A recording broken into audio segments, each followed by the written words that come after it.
반갑습니다.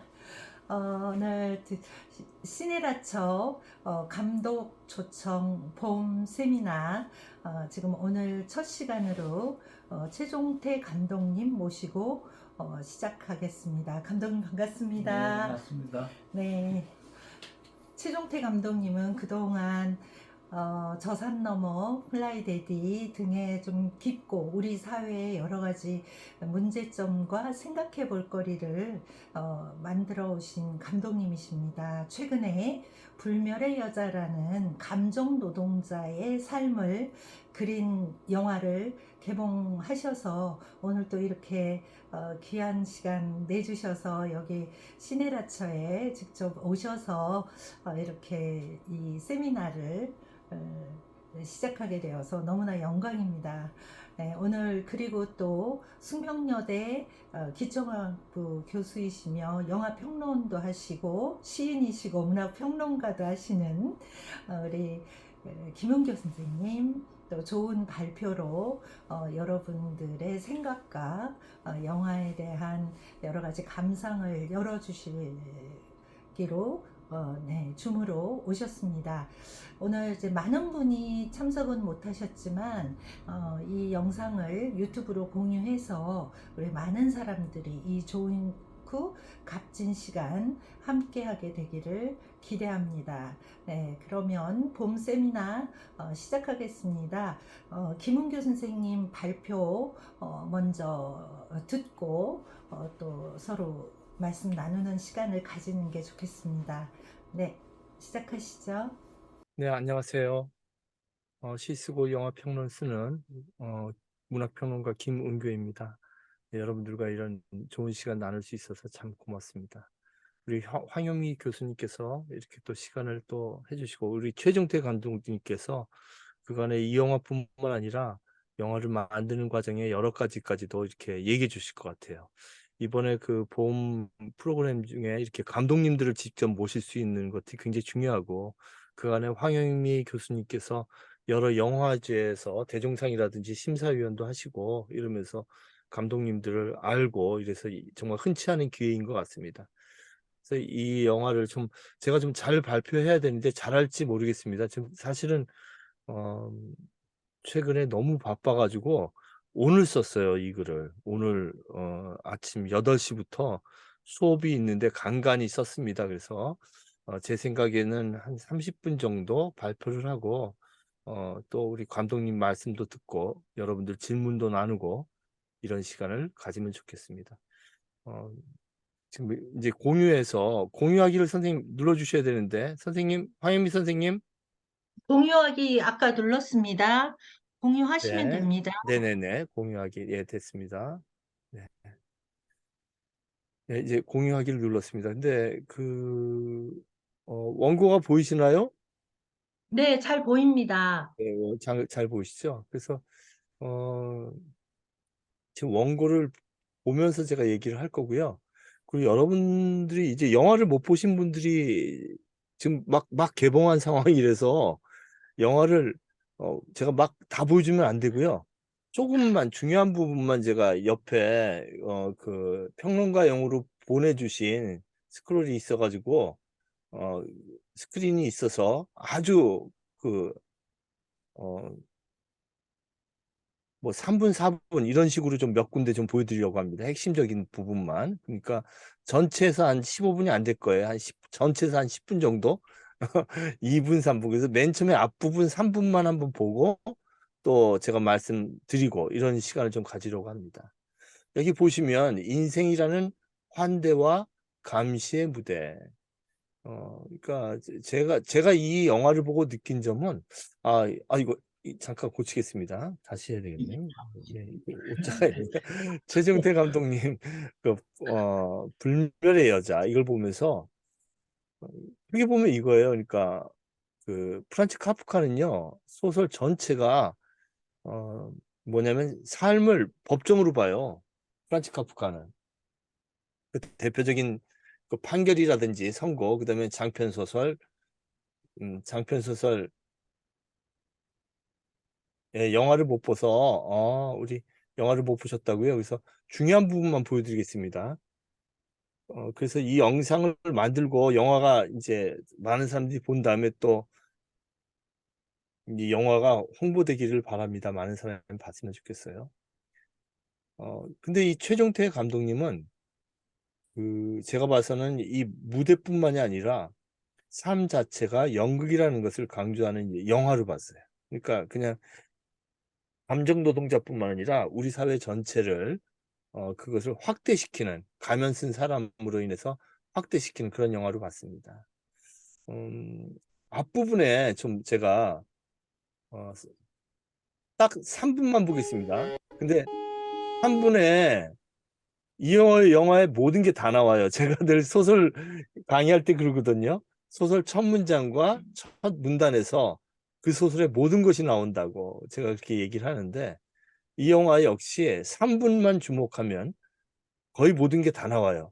감독의 그다음에 출연진의 의도라든지 이런 것들이 주제가 다 나와서 3분만 보고 말씀을 나누겠습니다. 사랑합니다, 고객님. 행복을 드려요. 스마일, 스마일, 스마일.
술 냄새.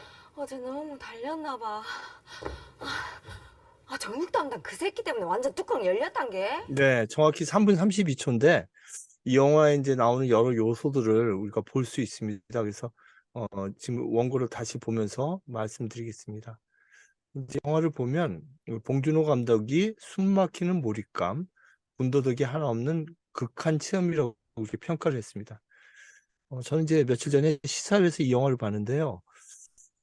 이 스크린으로 보는 거하고 이 영화 이 프레임으로 큰 스크린으로 보는 거하고 전혀 틀려요. 영화가. 그래서 여러 국제 영화에서 주목받고 수상받은 영화인데요.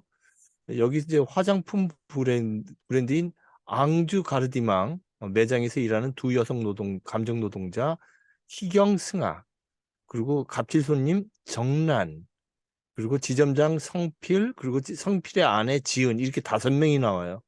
근데 이 5명이 그냥 꽉 차요. 다른 배역이 필요 없어요. 뭐 2, 30명 뭐 스펙타클 나올 필요가 없는 것이 이 5명의 연기 하나하나가 아주 화면에 꽉 차 있습니다. 방금 5명의 배우 이름을 괄호 안에 써놓는데 이 영화는 다른 연극적인 혹은 영화적인 무대 세팅 필요 없을 정도로 미장센 일체 없을 정도로 그냥 이 배우들의 얼굴 자체가 그냥 얼굴과 표정 자체가 이거죠. 이걸 생각을 해보세요, 여러분. 지금 이게 이제 화면 가득 차는 겁니다. 이런 그 아주 극한 그 클로즈업이 굉장히 많이 나와요. 자주 나오고. 그러니까 이거는 영화적인 요소죠. 연극에서는 이렇게 할 수가 없잖아요. 그러니까 이게 겉으로 봐서는 연극적인 요소 같은데 사실은 대단히 영화적인 기법을 많이 이용하고 있어요. 그래서 어, 이 그래서 제가 이제 몇 가지 이제 뭐 변신이라든지 길복순이라든지 이런 걸 좀 비교하면서 써보려고 합니다. 이게 미완성의 글이니까요. 여러분 편하게 봐주시면 고맙겠습니다. 먼저 첫 번째는 붉은 객석, 붉은 꽃, 검붉은 혈관. 아까 보셨죠? 객석부터 그냥 붉은색으로 나와요. 제가 그 용산 알파크에서 봤는데 이 용산 알파크 의자도 붉은색이에요.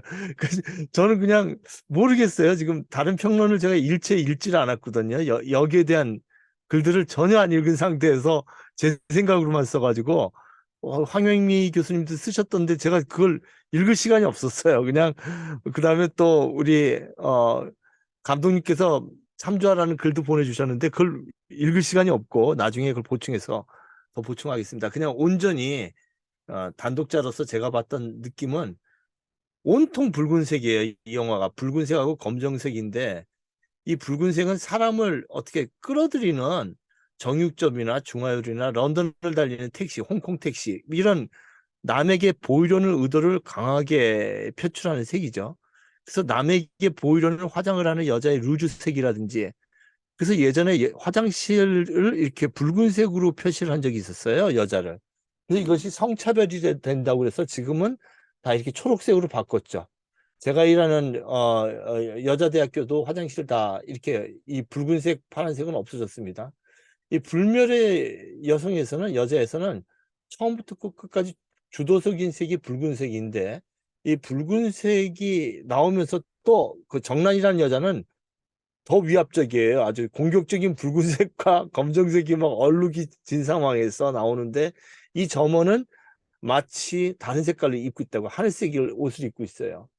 1분 46초까지 짧지 않은 시간을 롱테이크로 카메라가 객석 쪽에서 무대 쪽을 향하여 촬영해요. 이렇게 보셨죠, 여러분? 쭉 이렇게 카메라가 이렇게 롱테이크로 찍는데 여기서 차별을 상징하는 온통 붉은색의 공간, 세계 이 세상의 공간이기도 하죠. 이 영화를 무슨 페미니즘이라고 말하긴 좀 뭐하지만 하여튼 이 세상은 붉은색으로 가득합니다. 그러면서 무대 위에 스포트라이트가 딱 하면서 멘트가 사랑합니다. 고객님 행복을 드려요. 스마일 스마일 스마일. 이 스마일 스마일 스마일이란 것이 여러 번 반복이 돼요. 이 극에서 맨 마지막에 노래를 부르는데 그때는 그 스마일 스마일 스마일이라는 노래가 눈물이 나오게 하더라고요. 눈물이 나오더라고요. 그때는요. 이어서 희경이 꽃을 정리하면서 영화가 시작하는데 그 꽃도 이게 그 장미꽃이에요. 근데 이제 감독님이 제가 이게 이상하잖아요. 아까 보셨잖아요. 꽃을 물을 주는데 이 꽃을 줄 때 감독님이 얘기하는데 저도 이거 조화 같았거든요. 근데 조화일까 싶었어요. 근데 꽃이 수선화 같기도 한데 장미라고 그러죠. 장미라고 그러고 그래서 저는 이거 보고 이게 물이 있네. 그래서 이거 헷갈리더라고요. 가짜 꽃인가? 조화인가? 근데 여기서 이 꽃에 뿌려주는 이거요. 이거. 그죠? 이게 화장품 보습제용 물이라는 것이죠. 보이시나요? 지금 영상이? 네. 그래서 네. 이거 저는 이제 감독님한테 들었는데 영화 마지막 가서 이게 조화라는 게 확 느껴질 때가 이제 영화 마지막에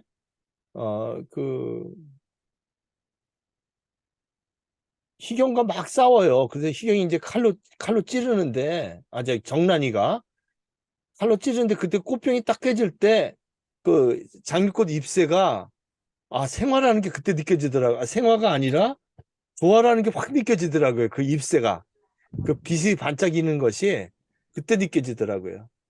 그래서 이 첫 장면에 나오는 이 장미꽃은 사랑과 아름다움으로 손님을 맞이해야 하는 희경을 재현하는 상징이기도 하고요. 지점장 성필에게 성적 대상이 되는 상징이기도 하고 마지막에는 도저히 참지 못하고 가시처럼 날카롭게 항변하는 희경의 태도에 대한 복선이기도 한 것 같아요. 네. 곧이어서 아주 짧게 희경의 종아리가 이게 이렇게 작게 보이니까 아무것도 아닌 것 같죠. 엄청나게 그렇게 클로즈업 되잖아요. 이 영화는 집에서 TV를 보거나 컴퓨터 모니터를 보면 절대 이 압박감이 느껴지지가 않아요. 저는 태어나서 여성의 종아리를 이렇게 크게 본 적이 없어요. 그냥 막 그 아이파크에 두 개의 종아리가 그냥 가득 차는데, 어휴, 근데 거기에 다리에 이 용에, 이게 뭐야? 저는요, 이 영화에 대한 정보를 전혀 없이 갔거든요.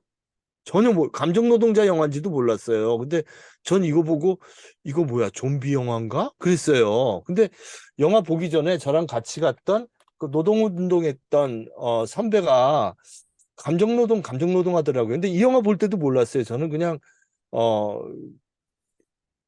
주목해야 될 영화라고 생각해서 가서 봤는데 이게 뭐지?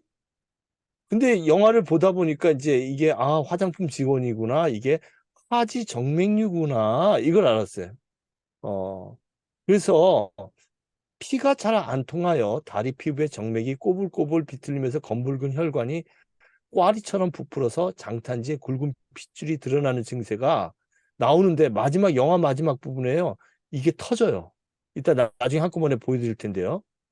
이게 얼마나 끔찍해요, 이게. 그다음에 이게 영화에서 그 계속 영화를 이끌어가는 어떤 요인이 돼요. 이걸로 점심시간에 이거 치료받으러 병원에 가거든요. 그게 또 문제가 돼요. 그 위치에서 일탈하거나 이런 것 때문에 또 정란이 와가지고 어디 갔느냐, 막 거짓말했다 이러면서 문제가 되거든요. 그래서 요게 잠깐 한 2초도 안 나오는데 이게 그 영화에서 굉장히 중요한 역할을 하는 것이죠. 근데 이게 인상이 굉장히 깊더라고요. 그러니까 저는 마치 히치콕 영화에서 그 샤워하다가 이렇게 쓰러졌을 때 눈동자가 이렇게 크게 정말 그 죽은 생선처럼 눈동자가 크게 확대되잖아요. 전 세계 영화에서 이렇게 여성의 종아리를 이렇게 크게 보여준 영화는 이 영화밖에 없을 것 같아요. 그러니까 그게 본 적이 없는 것이기 때문에 기억이 영화 끝날 때까지, 그 끝나고 나서 지금도 가슴에 깊이 남더라고요. 이게 어, 혈관이 이렇게 남는구나. 이거 하지정맥류라는 걸 처음 봤거든요. 붉은 객석과 붉은 장미꽃과 검붉은 혈관과 반대로 감정노동자 희경과 승하는 하늘색 점원옷을 입고 있어요. 이게 하늘색 점원옷이요. 이런 색깔을 입고 있거든요. 외적으로는 단순한 밝은 이미지이지만 이들이 둘러싼 환경이 정반대 붉은색이라는 대조를 보여주죠. 지금까지 영화가 끝난 다음에 2분 30초 얘기만 지금 한 거예요. 근데 이것이 영화 전체를 클로즈업하고 압축하죠. 이 영화에서 자주 보이는 기법이 요거예요. 요거 익스트림 클로즈업. 극도로 어떤 특정 얼굴이나 등짝이라든지 또는 어떤 부위를 클로즈업 샷 시켜가지고 놀라게 만들고, 그리고 또 슬로우 모션이 굉장히 많이 나와요. 슬로우로 천천히 사람이 움직이면 또 겹치기도 하고 이런 것들이 나오는데, 그러니까 이 영화 제가 얘기하는 건 연극적이라고 얘기하는데 사실은 연극적인 것은 속이는 거죠. 연극적이지 않다는 것이죠. 영화적이에요. 대단히 영화적이고 영화에다가 연극을 섞은 그런 것이죠. 그래서 가장 비연극적인 클로즈업을 통해서 가장 연극적인 세팅과 어울려서 특이한 감정을 자아내는 기법이에요. 그러니까 저는 이제 그런 연극적인 영화 이제 봤거든요. 뭐 많죠. 그러니까 통째로 이렇게 찍어버리는 거죠, 그냥. 그죠? 그러니까 뭐 부다페스트라든지 이런 것들 보면 이런 그 극적인 이 익스트림 클로즈업이 자주 안 나와요. 근데 이 영화에서는 익스트림 클로즈업이 자주 나오면서 이게 영화구나 이걸 깨닫게 되는 거죠. 그래서 너무도 간단한 영화 기법과 너무도 간단한 연극적 세팅으로 주제의식을 이 초도 효과 지금 3분 보셨죠, 여러분? 딱 3분, 2분 30초 봤어요, 우리가. 근데 거기서 그 어떤 표현적인 영화라고 그러죠. 표현주의, 독일 표현주의라든지 러시아 표현주의적인 그런 효과를 드러내고 있습니다. 첫 장면부터 연극적 효과가 강한 불멸의 여자는 본래 10년 전에 2013년부터 최연석 씨의 그 작품과 연출로 꾸준히 공연해온 연극인데요. 그 연극 브로셔가 이제 검색해 보니까 나와서 보니까 이번에 제작된 영화에 출연하는 주요 배역들이 다 여기 그 5명 중에 4명이죠. 이 연극에 출연했던 배우예요. 그 감독은 그 다른 사람 쓰잖아요. 예를 들면 영화를 만들 때는 연극에 출연하지 않은 사람들을 전혀 영화 배우를 쓴다든지. 근데 왜 연극 배우를 썼을까? 이런 이제 의문이 들죠. 아니 왜 영화 배우를 다 갈아서 쓰지? 그러니까 지금 여기서 영화 배우라고 할 수 있는 사람은 다른 분들도 영화에 출연했지만 우리 안내상 씨죠. 그 오아시스를 비롯해서 많이 나오는 안내상 씨 이외에는 연극을 주로 하시던 분들이 있어요. 왜 영화 배우를 안 하고 연극 배우를 썼을까? 보면요, 의도인 것 같아요. 연극적인 효과를 강하게 주려고 했던 감독의 의도가 있지 않나 이런 생각을 해봅니다. 이 권력 투쟁이 벌어지는 삶의 이야기를 좀 해볼까 합니다. 본래 연극을 영화로 만든 작품이 너무도 많죠. 셰익스피어 원작인 햄릿, 오델로, 베니스의 상인. 이거 뭐 저는 이런 작품들을 수업에 많이 했거든요. 이 햄릿의 작품은 거의 한 학기에 반복해서 하는데 그래서 영화랑 비교해서 이렇게 하게 하는데 대부분 이제 당시에 유명한 영화 배우가 주역으로 나오죠. 그래서 새롭게 해석을 하는데 아서 밀러의 세일즈맨의 죽음도 이것도 5차례 만들어졌어요. 뭐 BBC TV 드라마라든지 뭐 TV 영화 또 더스티 호프만이 출연했던 TV 영화 또 TV 영화로 많이 만들어졌는데 대부분 보면 이 영화를 보면요. 연극을 영화적 기법으로 만든 거예요. 근데 이 최종택 감독님은 연극적 요소를 일부러 살리고 있어요. 그 의도가 뭐냐 이런 얘기죠. 보면은 이런 연극을 영화를 만드는 분들은 탈연극적 시도를 해요. 새롭게 해서 완전히 그 뭐 햄릿이라든지 오델로라든지 베니스의 상인 이런 거 요즘 나온 햄릿 보면은 누구죠? 그 호주의 영화 배우 누구죠? 그 사람이 나와가지고 정말 햄릿을 실제 그 역사 현실인 것처럼 세팅을 해가지고 정말로 그 당시에 고전적인 의상이나 이런 걸 완전히 재현해가지고 탈연극적인 시도를 합니다. 그 연극과 영화의 차이는 미장센이 있을 것 같아요. 같이 미장센이란 말을 쓰지만 무대 예술인 영화와 연극, 오페라, 뮤지컬에 사용하는 미장센이라는 용어는 무대 위에서는 등장인물의 배치나 역할, 무대 장치, 조명 따위에 관한 시각적 요소이지만 차이가 나는 건 뭐냐면 연극에서 시각적 요소로 하면 고정된 무대 세팅이라는 관념이 강하잖아요. 이 영화는 고정된 무대 세팅이 강해요. 근데 연극과 달리 영화가 만들어낼 수 있는 미장센은 카메라를 통해서 셀 수 없이 많은 배경과 화면을 만들어낼 수 있죠. 카메라를 통해서. 그러니까 미장센 연극보다도 영화가 풍부한 미장센을 만들어낼 수 있는데 이것을 그것을 온전히 그 영화 배우에 조명하게 만들어요. 영화의 불멸의 여자는 처음부터 끝까지 단 한 가지의 무대 세팅으로 진행한다는 사실에 있습니다. 이 영화가 본래 연극이었던 사실을 최정태 감독은 숨기지 않고 그대로 아니 더욱 강조합니다. 오히려 이 모든 얘기가 연극이라는 사실을 강하게 강조합니다. 삶 자체가 연극이라는 사실을 전이시키는 거죠. 그러니까 우리의 상상력을 그냥 낯설게 하기 수준이 아니라 인간의 삶이 연극이다 이렇게 전이시키는 것 같아요. 확장시키고 최 감독은 탈연극이 아니라 재연극을 택합니다. 삶 자체가 무대 위의 연극이기 때문에 탈영토화가 아니라 재형토화를 택해요. 다시 한번 그 연극적인 사유를 하게끔 만들어놔요. 우리를 가둬놓고. 감독은 배우들의 자유로운 연기를 최대한 영상에 받아들입니다. 영화에 특별한 미장센이 없는데도 꽉 찬 느낌을 주는 이유는 배우들의 탁월한 연기나 표정들이 배우들의 탁월한 연기나 표정들이 어떠한 화려한 미장센보다 뭐 큰 스펙타클이라든지 어떤 전쟁 장면이라든지 이거보다 꽉 찬 느낌을 줘요. 진짜 저는 이 배역들에게 야, 이분들 기대하고 싶다 이런 느낌이 들었습니다. 감독은 미장센 대신 배우의 표정을 미장센으로 선택을 해요. 그들의 친절과 미소와 분노와 울음 등 1000개의 그 표정에 주목합니다. 그리고 주목하게 만들어요. 고정된 미장센보다 그 다양한 표정들이 감정노동이라는 문제를 가장 잘 담아낼 수 있기 때문에 미장센 자체예요. 그 표정이나 이런 것들이. 그러니까 쓸데없이 이 연극에 막 정말 뭐 백화점 가서 찍고 이렇다면 우리는 막 저기가 어느 백화점이야? 뭐 이렇게 생각을 했을 거예요. 그게 아니라 그냥 표정에 집중하게 만들어요. 계속. 그러니까 감독의 의도에 끌려갈 수밖에 없는 것이죠. 감정의 재현을 위해서는 오히려 외부의 미장센이 있으면 안 돼요. 뭐 신세계 백화점을 배경으로 한다든지 뭐 이러면 안 된다는 것이죠.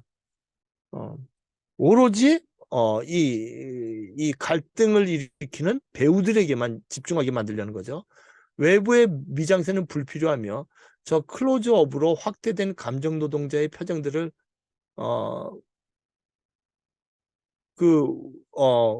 외부의 미장센이 있다면 그것들은 외부의 미장센이 있다면 그것들은 저 클로즈업으로 확대된 감정노동의 표정들을 회방할 거예요. 예, 없는 편이 나아요. 예? 없는 편이. 영화는 현실을 재현해야 한다는 고정관념. 영화에는 반드시 스펙타클이 있어야 한다는 강박적 사고는 죄송합니다. 최 감독의 의도에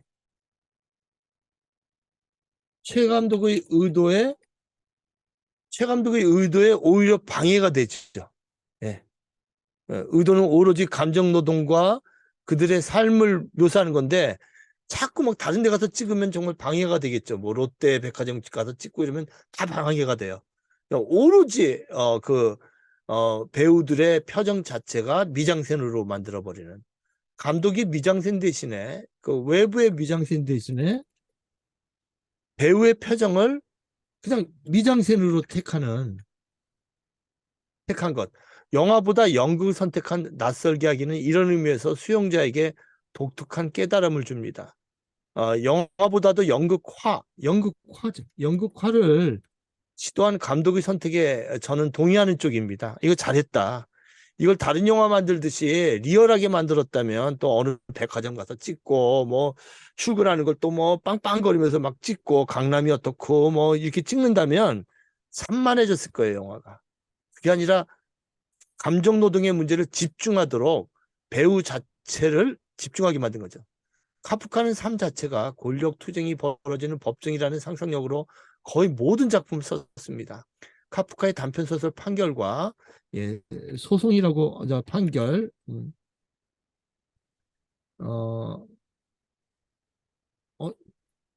판결과 장편소설 소송은 인간의 삶은 법정 투쟁이라는 사실을 강력하게 보여줍니다. 카프카의 소설 전체가 그렇죠. 삶 자체가 법정 투쟁이다. 근데 카프카의 변신은 가족과 회사 사이에 출장 외판원으로 살아가는 법정 투쟁입니다. 법정 투쟁 이야기입니다. 영화 불멸의 여자는 이 영화가 연극이라는 사실을 더욱 강조하여 오히려 우리의 삶 자체가 권력 투쟁이 벌어지는 연극이라는 사실을 강조하고 있어요. 이걸 영화 기법으로 만들면 안 되는 거죠. 이 영화가 기존의 연극을 넘어서는 이유는 바로 이러한 재해석에 있습니다.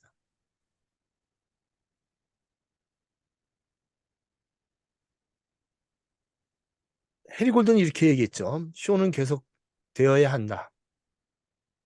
모든 사람은 그들 가슴속에 슬픔을 가지고 있으며 무대 위로 오른다. 모든 사람들을 위하여 쇼는 계속되어야 한다. 얼마나 많은 노동자들이 아이를 묘지에 묻고 집으로 돌아와서는 곧장 작업대로 기계로 선반으로 다시 가서 앉았던가.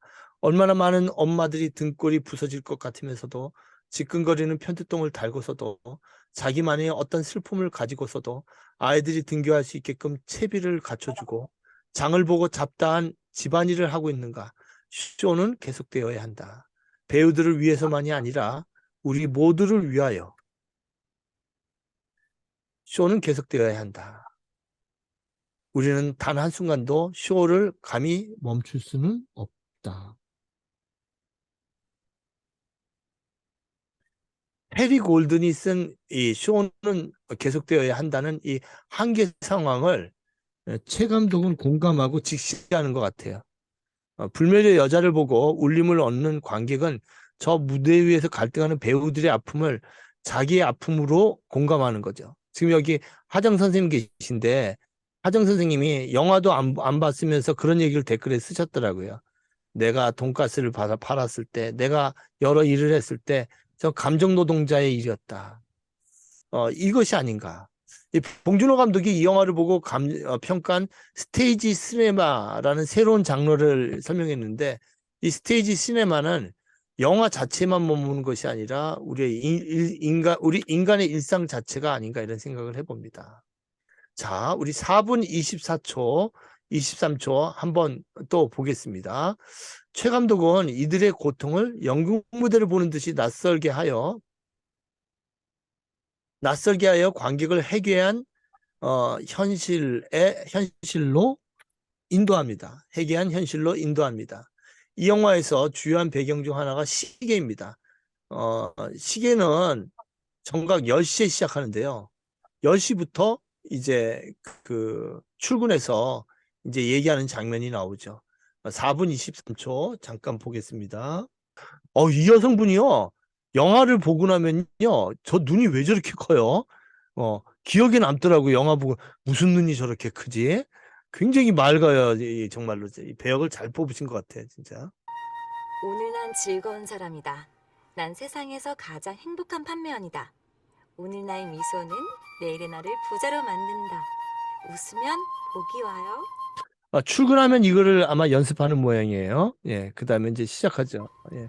보면 승아야, 진짜 우리 오늘부터 수당 하나 새로 붙었다? 10시 15분이에요. 그죠? 10시 15분. 그래서 저는 이제 여기서 뭐 노동법 같은 걸 얘기할 필요는 없는데 여기 뭐 수당 얘기나 이런 얘기가 좀 나옵니다. 진짜? 뭔디? 감정 노동 수당. 그게 뭐요? 이런 완전 골 때리네. 우리들처럼 하루 온종일 스마일하는 걸 특별한 노동행위로 인정했다는 거야. 그게 얼만디? 5만 원? 에이, 줄라면 한 20만 원 챙겨주지 5만 원이 뭐요? 1년이면 그래도 60만 원이야. 하지정맥류는 고칠 수 있을걸. 감정노동 수당으로 왜 하지정맥류를 고쳐? 그런 건 산재로 처리해야지. 병원에 알아봤는데 이건 산재에 해당 사항이 없대. 왜? 원인 규명도 어렵고 미용이 목적이라서 그렇대? 자꾸 없는 소리 하고 있네. 일할 땐 앉지도 말라고 감시자 새끼들이 지금 CCTV로 감시하자네. 네, 여기 있죠. CCTV 감시하잖아. 그 전에 CCTV로 감시하잖아. 이게 굉장히 중요한 겁니다. 파노티콘이 있는 거죠. 요 얘기도 제가 곧 하겠습니다. 여기 CCTV가 이렇게 있잖아요. 그죠? CCTV가 이렇게 있는데 요 지금 시각이 이렇게 이 프레임을 설정하는 시각들이 이 영화는 제가 지금 한혜종 학생들하고 공부하는 모임이 있는데요. 토요일 날마다 들러지의 시네마를 보고 공부하고 있습니다. 한혜종 학생들이 이런 영화 보고 굉장히 공부를 하더라고요. 제가 나이 든 거 보면 애들이 놀랄까봐 이름도 끄고 이렇게 검은색으로 해가지고 같이 공부하고 있어요. 한혜종 영상 전공하는 친구들이. 근데 이런 영화를 보면서 공부를 하더라고요. 이 프레임 만드는 거. 프레임 만드는 거 굉장히 중요한데 이 영화는 정말 교과서 같아요. 영화 프레임에 인물을 어디다 배치하고 이런 것들이 너무너무 정말 영화 만드는 사람들에게 쟤들도 영화를 만드는데 굉장히 좋은 영화가 아닌가 이런 생각을 합니다. 위에 인용문은 10시에 매장을 열면 주인공 희경이 암송하는 문장입니다. 이 지금 방금 보셨죠? 하지 정맥류를 앓는 희경은 이미 10시 이전에 나와서 장미꽃을 꽂으며 정리할 때 숨을 헐떡이며 승아, 이정경이 등장합니다. 이 영화는 쇼핑몰 벨라플라자에 있는 화장품 매장 수호천사에서 오전 10시에 시작해서 매장 정리에 끝나는 밤 10시경까지 일어나는 사건을 전담하고 있습니다. 이 모든 노동자들은 시간의 노예들이에요. 그래서 카프카 변신해 보면은 이 새벽 4시부터 해가지고 시간이 엄청나게 많이 나와요. 카프카 전신해 보면. 그래서 여기 변신해 보면 그러다가 그는 스스로에게 말했다. 7시 15분이 되기 전에는 무슨 일이 있어도 침대를 벗어나야 해. 여하간 그때까지 일어나지 않으면 매장에서 내가 어찌 된 일인지 물어보러 누가 오겠지. 매장은 10시 전이니까. 그래서 영화가요. 지금 여기도 시계가 보이죠? 이렇게 영화를 보시면 시계가 여기 지금 10시 15분이잖아요. 그러니까 10시에 딱 매장이 오픈해서 벌어지는 일이 딱 나오는데 이 시계가 계속 돌아가요. 그래서 맨 마지막에 밤 10시까지 나와요. 3시까지가 이제 벌어지는 일인데, 그 마지막 시계가 밤 10시로 잘못됐는지 하여튼 밤 10시로 나오더라고요. 예. 그래서, 다시 원고로 돌아가면, 변신에서는, 그래서 이제 7시 15분이 되기 전에는 무슨 일이 있어도 침대에서 벗어나야 한다. 이렇게 얘기하거든요. 베딩트, 무슨 일이 있어도. 이렇게 얘기를 하는데, 이때 이제 프로쿠리스트, 업무 대리인이 나타나서 뭐 방문을 두들기기도 하고 여러분들이 아시는 일이 일어납니다. 그래서 이 푸코가 감시와 처벌에서 얘기했듯이, 자본주의에서 사는 노동자들은 시간과 공간에 감시받는 자본주의의 수감자들입니다. 이 영화는 그런 그 시계가 보이지 않는 감옥 같은 것을 보여줘요. 그러니까 매장 앞으로 사람들이 막 지나가는 걸 슬로우 비디오로 이제 보여주고 끝날 때도 그런 모습들이 아침 10시에도 아까 보셨죠? 그런 모습들이 나오는데 사실은 그 안에 갇혀서 시간에 갇혀 있고 공간에 갇혀 있는 모습을 보여주죠. 그래서 정오 12시가 중요합니다. 불멸의 여자에서 시계를 빼놓을 수 없는 세팅인데 요 장면이거든요. 12시 40분부터 이제 도입부가 끝나고 12분 40초. 12분 40초부터 이제 전개가 시작돼요. 결정적으로 이때 두 인물이 등장하거든요. 그 지점장의 부인, 그 외도를 하는, 이 점원들하고 외도를 하는, 지점장의 부인이 등장하고, 그 다음에, 이제 12분 21초부터 가장 분란을 일으키는 이 영화의 빌런. 제가 봐서는 진짜 이분 없으면 연기가 안 되는 겁니다. 은정이 등장합니다. 그래서 그 부분을 한번 보시면 이제 영화가 이제부터 진짜 시작하는 거죠. 진짜 그 갈등이 시작되는 부분을 볼 수. 자, 이제 보겠습니다. 예. 이제 아주 성적으로 받아보는 이 시간 나오죠? 예, 시간 나오면 이제 점심시간이 되는 겁니다. 그죠? 12시 반이죠. 그죠? 12시 반에서 시계가 꼭 이렇게 나옵니다.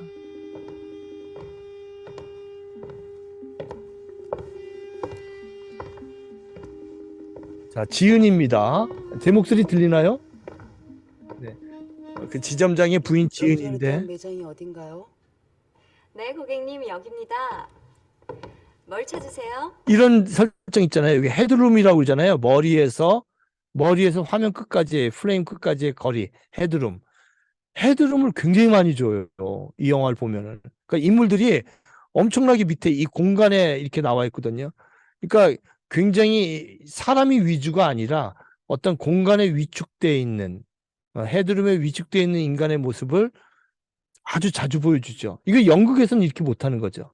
그러니까 연극적인 것 같지만 역시 이 영화는 영화예요. 그러니까 연극적인 요소와 영화적인 요소를 아주 필요에 따라서 설정한 영화라고 볼 수 있습니다. 요즘 피부가 많이 건조해져서요. 이 하이드라 인텐시브는요 고보습 효과가 특징인데요. 이번 가을 출시 기대주 신상품으로 건조한 피부도 촉촉하고 생기있게 유지될 수 있도록 달맞이고 오일이 특별히 첨가된 제품입니다. 가격이 조금 부담이 되긴 한데 그만한 충분한 가치가 있는 제품입니다. 우선 시간이 지나면 지날수록 그 차이가 확 느껴져요. 제 손등 한번 아주 저렇게 빨리 얘기하는 걸 고압적으로 아니 그래봤자 저는 우리 최정태 감독도 연극을 하셨지만 저도 이제 연극을 배역을 해서 주로 악한을 맡아서 제가 연극을 했는데 그때 이제 딕션을 준비할 때 뭐 기본이 5가지거든요. 강조법에서는 그러니까 목소리 높이 말하기, 그다음에 저음으로 말하기 이렇게 하기 때문에 좀 빨리빨리 얘기하는 거, 그다음에 느낀 거. 괜찮으세요? 제가 발표하는 게 이렇게 천천히 얘기하는 게 강조법이고 또 이제 파우즈를 넣는 거죠. 이런 거. 이것도 강조법입니다. 이걸 적절히 얘기하는데 이 배역들이 그것들이 확실해요. 여기 나오는 연극하신 분들이 해서 딕션이, 이 리딩이 너무너무 잘 돼 있어요. 그래서 지금은 빠르게 말하기로 강조를 하고 있고, 이분은 또 그 아주 대비되는, 그래서 이 5명이 완전히 살아있는 그런 연극이죠. 만져보세요. 왼손등이 오른쪽보다 훨씬 촉촉한 게 바로 느껴지시죠? 가을 겨울 전용 보습 제품이니까 이번에 구매하시면 내년 봄까지 촉촉함 유지하는데 아무 문제 없을 겁니다. 혹시 크림 형태로 된 제품도 나와 있어요? 그럼요. 발라보고 직접 비교해보세요. 언니 참 발랄하고 싹싹하다. 감사합니다. 크림 스킨로션, 폼 클렌저, 클렌징 밀크 형태로도 다 출시되어 있어서 고객님 피부 상태에 맞춰 구입하시면 됩니다. 에센스가 좋을 것 같네요. 이걸로 주세요. 자, 그 다음에 이제 빌런이 등장합니다. 그러니까, 이 영화에서 감사합니다. 여기 14분, 하루 되세요. 그 12시가 모두 기점이에요. 모두 갈등의 제품 기점이요. 계산은 프론트 계산대에서 일괄 처리합니다. 알려줘서 고마워요. 행복한 하루 되세요. 아, 1시가 됐죠. 이게 시계가 딱 나와요. 이렇게 또 1시가 되고 점심시간이 됐습니다. 이제 요거 보세요. 이 등장이 그야말로 빌런의 등장을 익스트림 클로즈업인데 등에서 카메라를 댄 거예요. 이렇게 이런 식으로. 이게 이제 안녕하세요. 극장에서 보면 대단히 어디로 압도적으로 가실까요? 느껴지죠.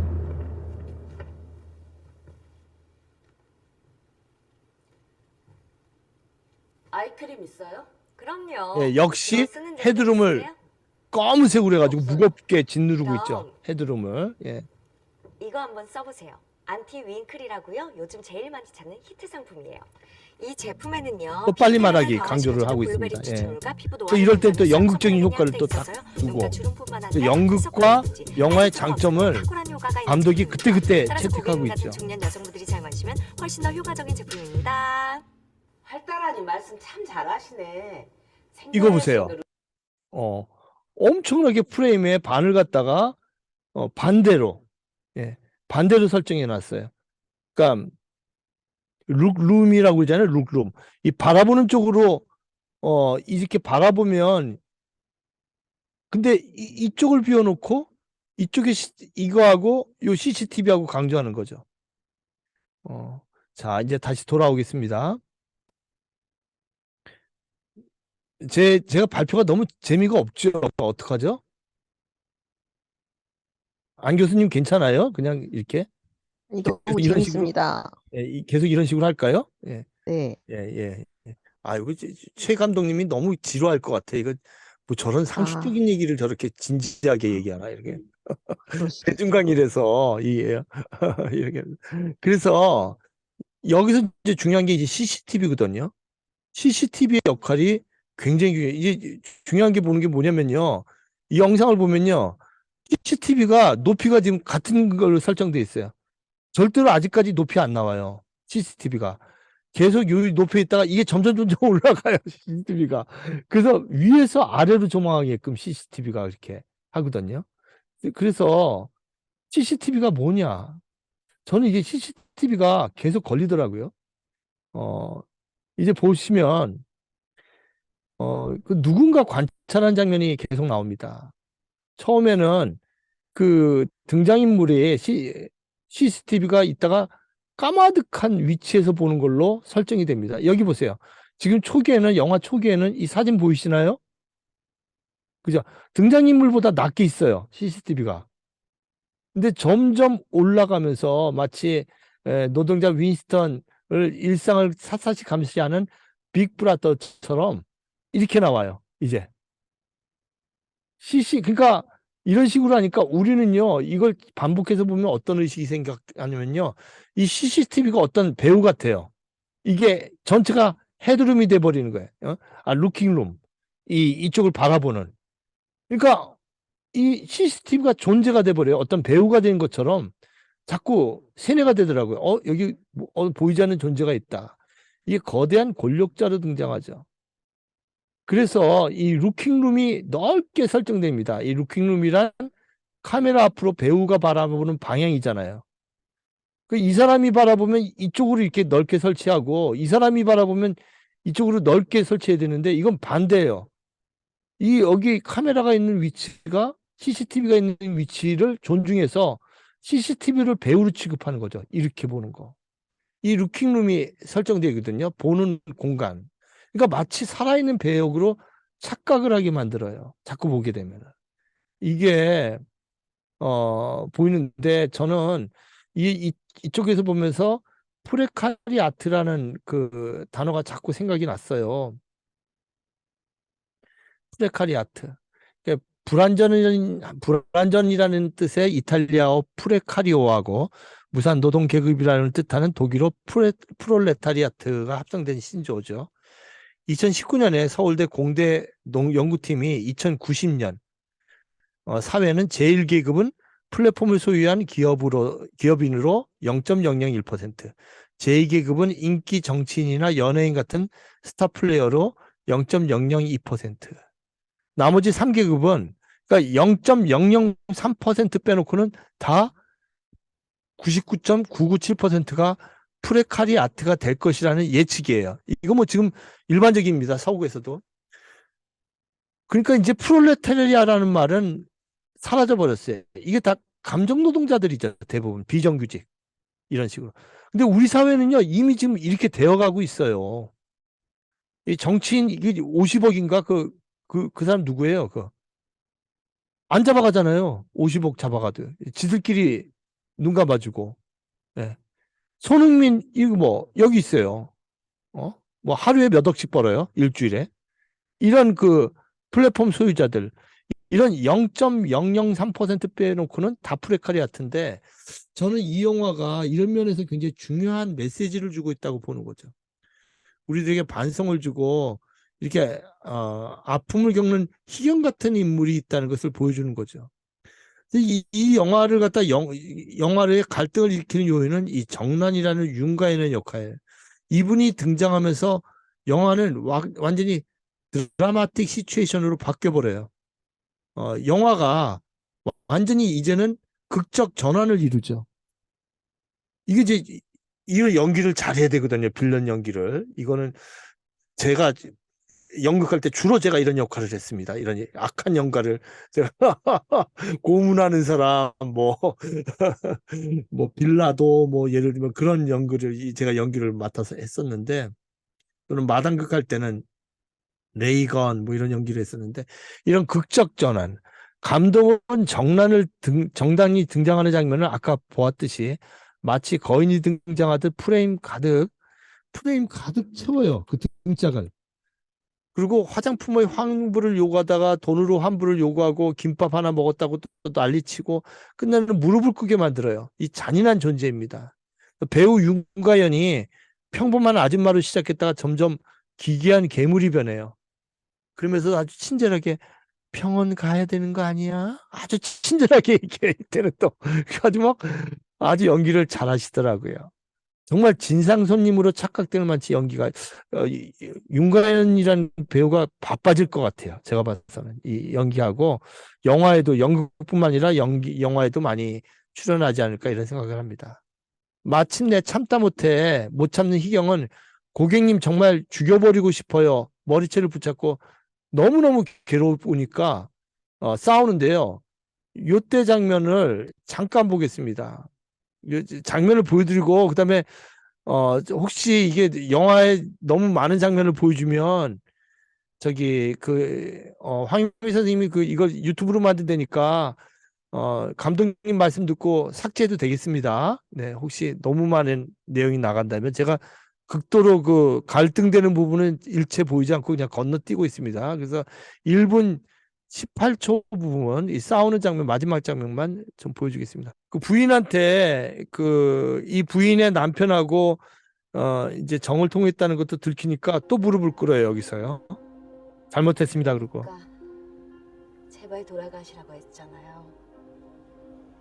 나도 내가 뭘 어떻게 해야 할지 알 수 없으니까 저에게도 시간을 달라고 부탁드렸잖아요.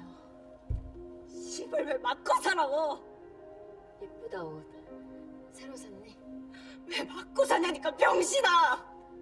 병신이니까. 자, 여기서 한번 무릎 꿇죠? 맞는 게더 또 무릎 낫잖아. 꿇어요. 이번엔 정남 부분 보겠습니다. 오늘 퇴근길. 겨우 참고 이렇게 있는데 드디어 또 나타납니다. 정란이.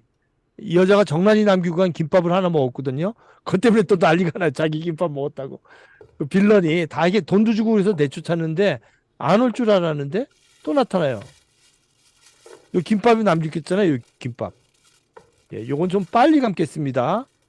빨리 감아도 되죠? 예. 이 굉장히 천천히 해가지고 지금 빨리 제가 감았습니다. 예. 요 비닐을 이렇게 슬로 비디오로 내려가게 한 요인이 있어요. 이게 다 연결이 돼요. 영화에. 비닐을 받고 넘어지거든요. 이 여자 정란이가. 그러면서 그 핏줄이 터져요. 예. 저 김밥 먹었다고 이제 빌런이 나타납니다. 그래서 자 보죠.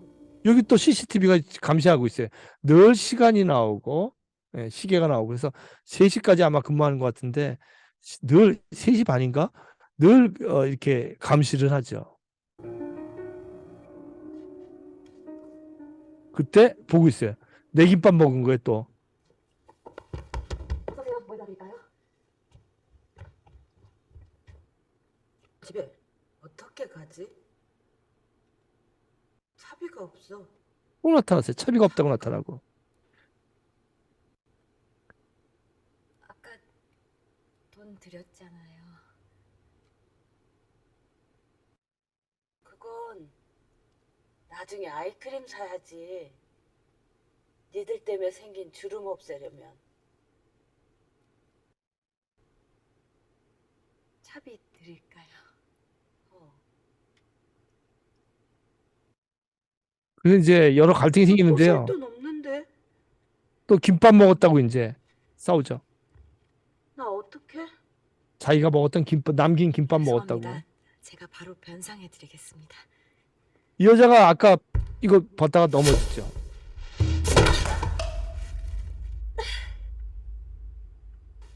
그래서 이 장면.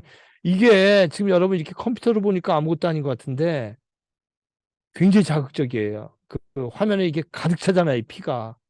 그러니까 이게 처음에 2분 30초 동안 보았던 붉은색이 계속 강조해서 나온 게 여기서 팡 터져 버리더라고요. 제 상상력 속에서, 머릿속에서. 이거를 하려고 앞에 2분 30초 동안 그렇게 붉은색을 막 객석이고 장미꽃이고 모든 걸 붉은색으로 깔았구나. 굉장히 자극적이에요. 갑자기 클로즈업 돼가지고 익스트림 클로즈업으로 그냥 팍 이게 나오는데 굉장히 자극적이에요.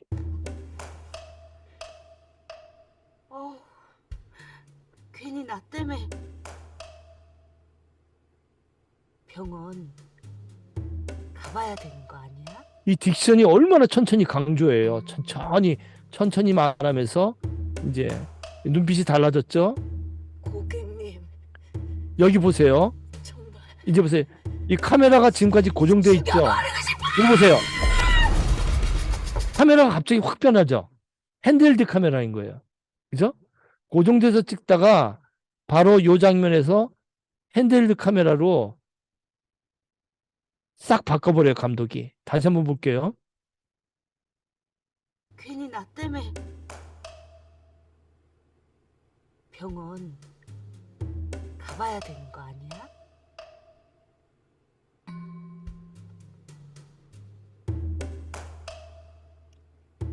고객님 정말 죽여버리고 싶어!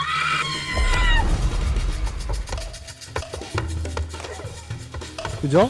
핸드헬드 카메라로 바꿔서 그 다음에 이게 장미가 깨져요. 그러니까 이게 장미꽃이 여기서 쓰임받는 거죠. 이제는 예쁘게만 있다는 장미가 아니라 참지 못하고 이 분노가 터지면서 장미꽃도 깨져버리고 칼로 찔러요. 지난달에 해고된 아줌마 생각났다는 거죠. 지난달에 해고된 아줌마예요. 이 여자가. 지난달에 해고된 아줌마예요.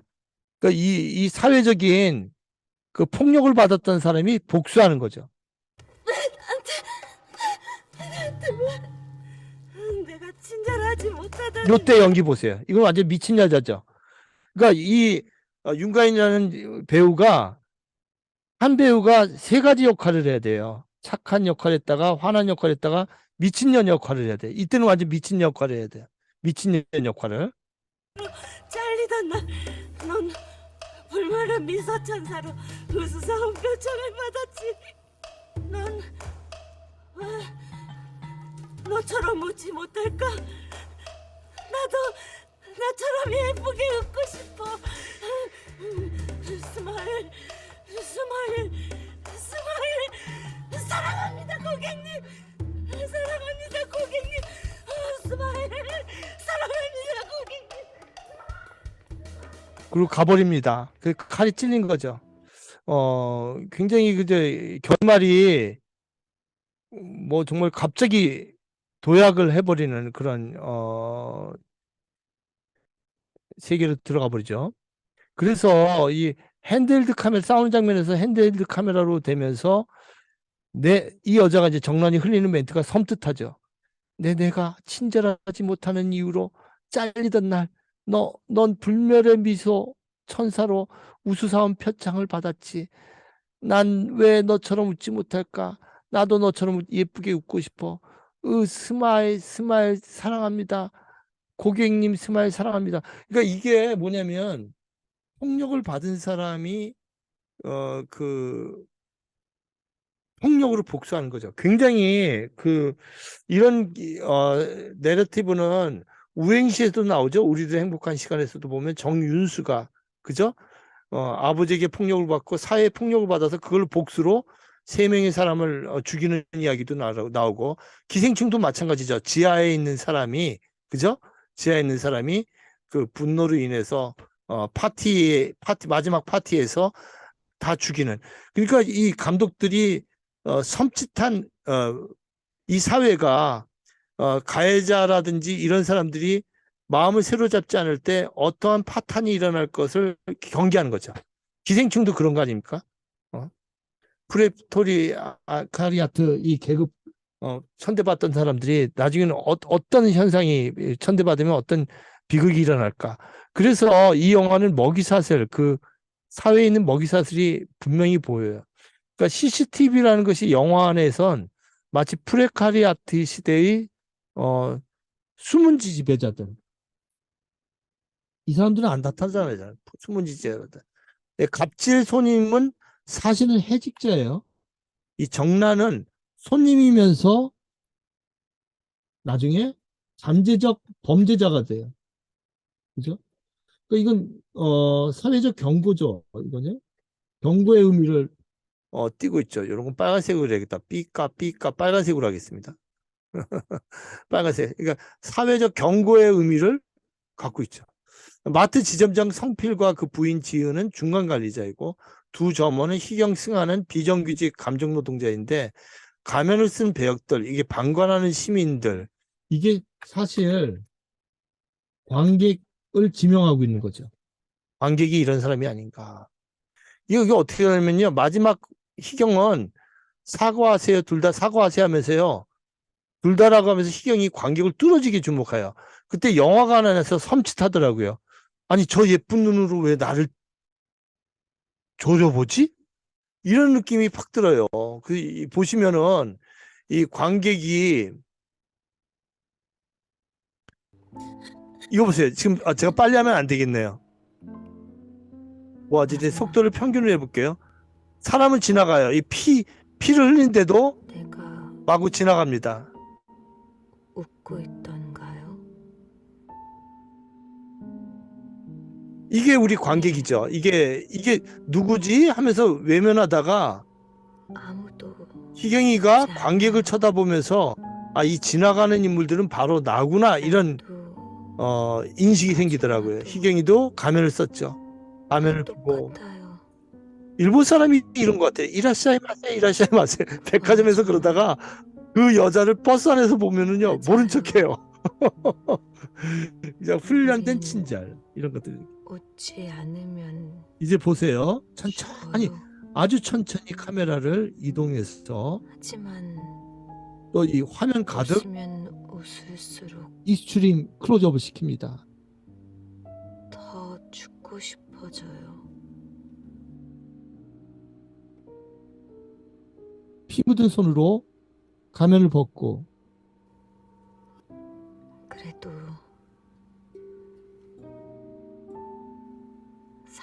싶죠. 다른 데를 안 보고 다른 데 보다가 살 수 있을 때까지는.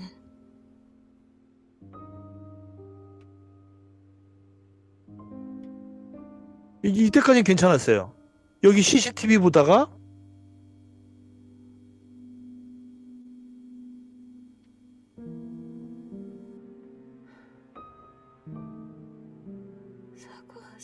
사과하세요. 사과하세요. 사과하세요. 보세요. 이게 나를 보고 화면 확 들이댄다고 지금 이거요. 이게 이제 이런 것들이 이제 영국에서는 할 수 없는 거죠. 영화만이 할 수 있는 거지. 이 화면을 크롭 됐을 때 이 여성이 보는 사건의 현장을 목격한 자는 바로 나 자신이라는 것을 느끼게 됩니다. 이 여자가 나를 보는 거죠. 관객이. 나를 보면서 자성하게 만드는 것이죠. 놀라운 것은 어느 순간 저 높은 곳에서 바라보는 존재가 바로 나라는 깨달음에 이르면 서로 놀랍고 무섭습니다. 영화 마지막에 화장품 숍 앞을 지나는 사람들 모두 무표정하게 칼을 쓰고 있는데 그 사람들도 나라는 감정 노동자들이 어떤 곤란을 겪든 말든 하지 정맥류로 어려움을 겪든 말든 누구도 상관하지 않는 냉혹한 사회를 풍자합니다. 마지막입니다. 이제 결론을 합니다. 아우, 너무 길었죠? 어떻게 하죠? 너무 길어서. 예. 그래서 이 영화에서는 주인공은 시간이 없는 출구를 찾아가는데 소설 변신에선 그레고르가 시간의 억압에서 벗어나지 못하고 죽고 말죠. 오늘날 많은 그레고르들이 정말 변신의 주인공 같으니 시간에 눌려 과로사하는데 이 카프카 소설의 주제는 탈출입니다. 탈출인데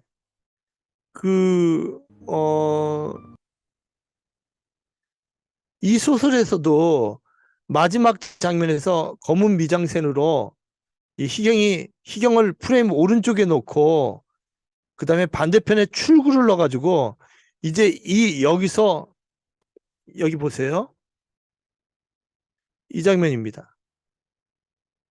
그러니까 근본적으로 이런 구조의 탈출이 필요한 거지 위로라든지 위안이라든지 뭐 우리 밀양의 김지사처럼 기도하세요 이런 게 아닌 거죠. 근본적인 탈출이 필요한 거예요. 그러니까 프레임 자체가 사회의 구조 자체가 바뀌지 않는 한 이러한 것은 계속 영속이 되는 거죠. 윤석열 씨 같은 이런 체제 안에서는 바뀔 수가 없죠. 69시간 뭐 어떻고 이런 62시간 어떻고 이런 그러니까 이 감독은 프레임 자체가 바뀌어야 된다 이런 얘기를 하면서 이제 마무리입니다.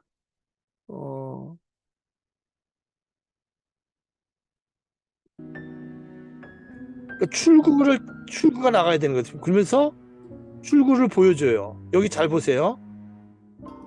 흑백에서 칼라로 바뀌거든요.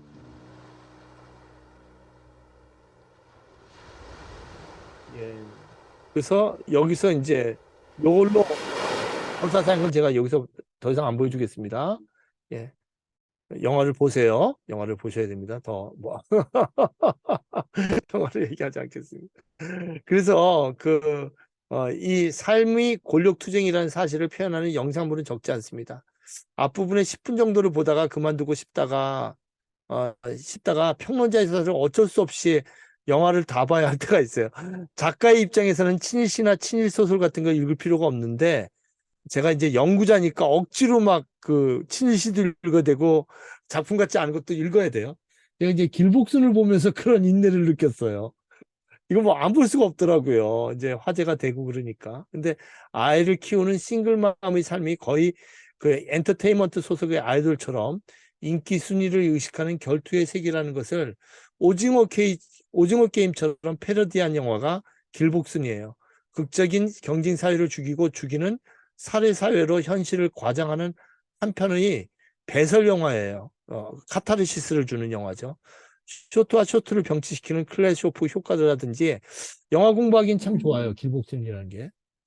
근데 이런 길복순 같은 영화는 현실의 소외와 갈등 문제를 성찰하게 하기보다는 콜라처럼 그냥 시원해요. 마취제처럼. 뭐, 10,000원 내면 고를 비워드립니다. 이런 예전에 그, 그런, 그 배설 영화 같은 그런 영화죠. 소비적 카타르시스, 배설 효과로 끝난 쪽이 아닌지 모르겠습니다. 현대 자본주의의 상처를 극대화한 명작으로는 저는 한 10년 안팎 그런 최고의 작품은 조커였었던 것 같아요. 조커가 정말 잘 만들었죠.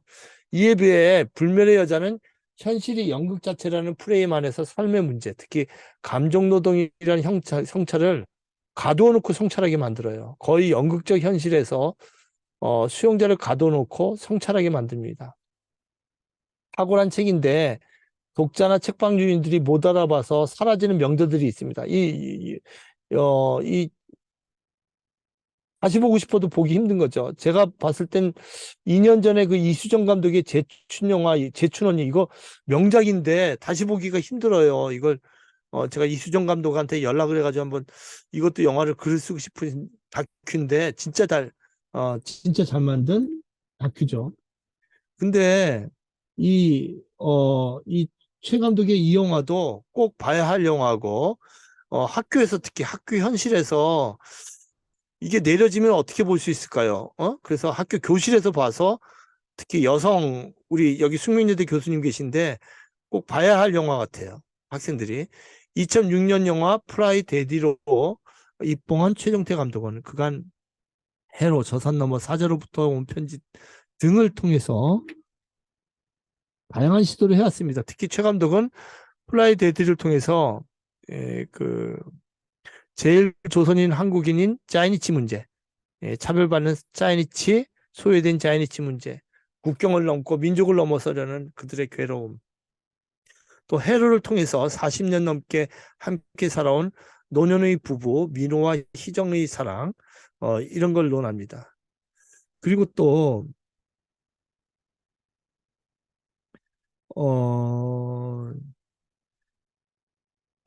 드라마 저산 너머를 통해서 김수환 추기경의 어린 시절을 담아왔습니다. 최 감독은 우리 사회가 잊고 있는 변두리에 카메라를 대고 변두리에 감돌고 있는 떠돌고 있는으로 해야 되겠네요.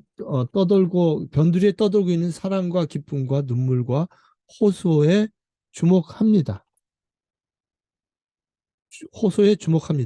최 감독이 최초로 연출한 작품이 10월한 인생 10주기 다큐멘터리 소라 푸르른 소라 이한일 열사 10주기라는 사실을 10주기니까 1997년에 만든 영화겠죠?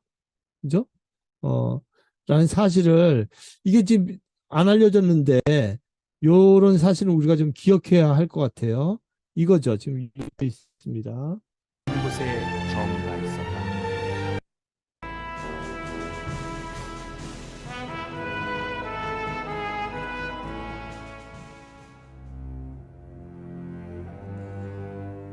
일제 36년간의 식민 통치, 3년여의 한국 전쟁, 그리고 40여 년의 네, 그래서 이거는 지금 영상 보셨나요? 제가 공유한 영상? 예, 제가 카톡에다 올려놓을 테니까 나중에 참고 영상으로 보시면 합니다. 마무리하겠습니다. 불멸의 여자는 2023년에 늘어나는 우리 감정 노동자에게 주는 위로의 선물이며 이 사회에 주는 화제 경복이다. 이 주목해야 할 명작은 컴퓨터 모니터가 아니라 극장에서 보아야 그 효과를 느낄 수 있다. 선물이며 경복이며 명작인 이 영화를 극장에서 오래오래 볼 수 있기를 바란다. 예, 여기까지 하겠습니다. 긴 이야기 들어주셔서 감사합니다. 야, 선생님, 김은교 선생님 역시 대단하십니다. 어떻게 그렇게 그 불멸의 여자, 물론 뭐 좋은 작품이긴 하지만 여러 가지 코드로 다각도로 이 정말 확산해 주시고 확장해 주시고 의미를 짚어 주셔서 너무 감사드립니다. 좀 많은 사람들이 와서 이 세미나를 좀 봐야 되는데 좀 사람이 적어서 좀 아쉽긴 한데요.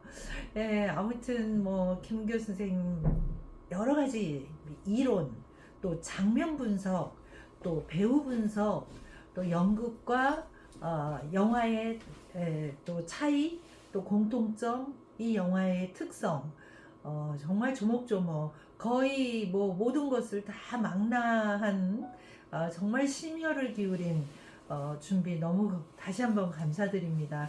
선생님 이거 논문으로 지금 쓰셔야 되는데 이거 우리한테 미리 이제 선물로 주신 것 같아요. 아유 너무 감사합니다. 그래서 감독님 또 말씀 좀 듣겠습니다. 아니 무슨 얘기를 해야 될지 모르겠네요. 그 은교 형님은 대학 선배님이시고 이렇게 편안하게만 뵙다가 이렇게 또 아주 학술적인 얘기를 하시니까 참 어떻게 근데 편집하실 때 대학 선배라는 얘기 다 지우세요. 네, 그러면 짝짝꿍 하는 것 같아가지고. 그래서 제가 페이스북에도 대학 후배라고 뭐 이렇게 안 썼어요. 네, 그래서 그 짝짝꿍 하는 것 같아서 우리는 뭐 다 아니까. 근데 나중에 황영희 교수님 지워주세요. 네 알겠습니다. 네, 감사합니다. 그 선배님 말씀 쭉 들으면서 근데 그러니까 사실은 제가 저산 너머 할 때도 그렇고 해로 할 때도 그렇고 그러니까 의도했던 것들을 이렇게 잘 전달되지 않는 경우가 사실 훨씬 더 많거든요. 그리고 그때는 이렇게 이런 자리도 없었고 그런 얘기를 할 시간도 없고 그래서 그냥 넘어가고 그러는데 이번에는 이제 오늘 이제 선배님 쭉 말씀하시는 게 되게 기분이 좋았어요. 알아봐주는 사람이 있구나. 그 되게 참 기분이 좋았고요. 그리고 조금 내 의도는 아닌데 또 이렇게 보일 수도 있겠구나 이런 생각도 좀 드는 것도 있었고 근데 사실 저는 사실 이건 보통 감정 노동자 얘기를 하고 그다음에 연극이라는 매체와 영화 그게 이제 주로 많이들 얘기하는데 일단 선배님 그 얘기하실 때 제가 좀 깜짝 놀랐는데 이 연극 무대 그러니까 사회랑 우리 삶을 그 무대 안으로 가져왔다라는 표현을 하셨을 때 사실 그랬거든요. 그런 마음이 좀 있었고 그리고 그래서 그 말씀하실 때 좀 놀랬습니다. 그걸 또 어떻게 보셨구나 싶어서 참 반갑고 고맙고 그랬습니다. 그래서 제가 생각나는 대로 말씀드리면 저는 이제 그 80년대 학교를 다녔으니까 그때는 세상이라는 것을 이해하고 사람을 이해하는 방법이 비교적 단순했어요. 그래 정의, 그 정의롭지 못한 거, 가난한 자, 부자, 이렇게 좀 간단하고 좀 쉬웠는데 그래서 거기 자기 뭔가를 이렇게 자기 삶을 정하는데도 그게 좀 쉬웠는데 갈수록 좀 복잡해지는 것 같더라고요. 그래서 그 이면에 또 이면이 있고 계속 끊임없이 이면이 사회가 발전할수록 경제적으로 계속 더 쉬워지고 해서 그러니까 진실 자체를 이제는 알기가 어렵겠다. 이거는 진실이 뭔지 무슨 결단은 둘째치고 진실이 뭔지를 아는 것 그 과정 자체만도 불가능하지 않을까 이런 생각이 들 정도로 그런 생각이 들다가 문득 제가 좀 이렇게 마이크로 세계, 섬세한 세계, 그러니까 마이크로의 세계에 좀 뭔가 예술적 표현이라든가 관심이 많이 갔어요. 예를 들면 옛날에는 전우주적인 이런 거에 관심이 가고 거기서 무슨 답을 찾으려고 했는데 이제 거꾸로 양성자라든가 이런 그런 쪽에서 뭔가를 찾으려고 하는 이런 좀 성향이 좀 되고 작품적으로도 해로라는 영화를 하면서 그러니까 사건 외에 일어나는 것들, 그러니까 언어적으로 표현이 되지 않고 사건화되지 않은 그 드라마에서 드러내지 못하는 그 마음이라는 부분에서 대부분의 큰 일들은 거기서 일어나고 있구나 이런 걸 좀 많이 느꼈어요. 그래서 해로 같은 경우도 그런 거를 좀 드러내기 위해서 좀 스타일도 되게 이렇게 상당히 느리고 제일 대표적인 게 이제 해로에서 이제 해로의 이제 엔딩 부분에 할아버지가 자살을 결심하고 마지막 담배를 피는데 이거를 연기를 이걸 어떻게 시켜야 될지, 그리고 뭐 그 주연 선생님 하셨는데 주연 선생님 참 연기를 잘하시는데 여쭤보니까 자기도 모르겠다고 그러더라고요. 그래서 그러니까 뭐 표현할 길도 없고 이래서 그냥 뒷모습을 찍었어요. 담배를 피는 뒷모습을 이렇게 찍었는데, 그러면서 그러니까 관객들이 스스로 이 할아버지의 표정이 어떨까를 이제 각자 상상하게 되잖아요. 근데 그게 오히려 가장 정확한 리얼리티가 아닐까 이런 생각이 좀 들더라고요. 그래서 그 리얼리티라는 것이, 그러니까 여기 이제 불멸의 여자도 슬로우 모션이나 극단적인 클로즈업들이 많이 나오는 것이 바로 또 그러니까 연극에 있는 대사 지문들 다 빼고 제가 그걸 좀 찾았어요. 대사와 사건화가 안 된 그 모멘, 그러니까 어떤 순간들을 제가 체크를 좀 쭉 해봤어요. 근데 하지만 드라마의 어떤 결정적인 역할을 미치는 어떤 마음을 먹게 되는 순간들을 쭉 다 체크를 해서 그 부분에 영화로 좀 강하게 접근을 했죠.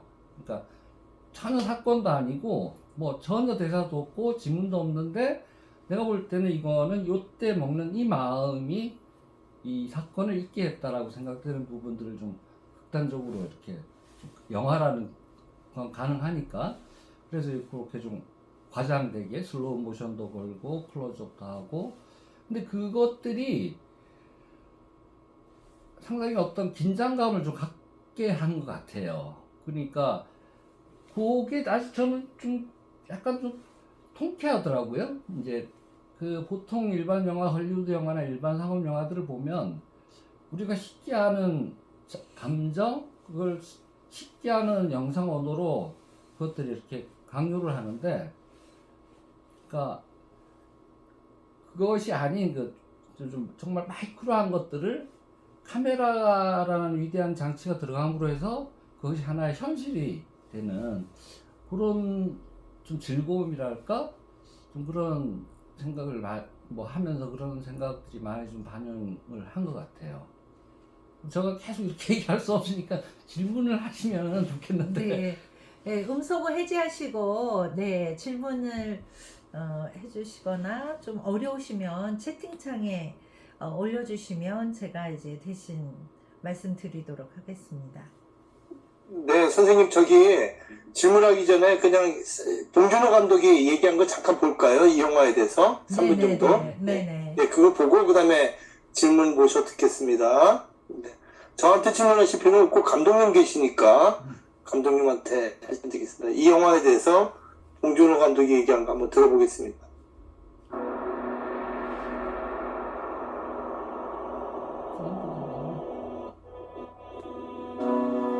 잠깐만요. 이게 왜 소리가 안 나오지? 네.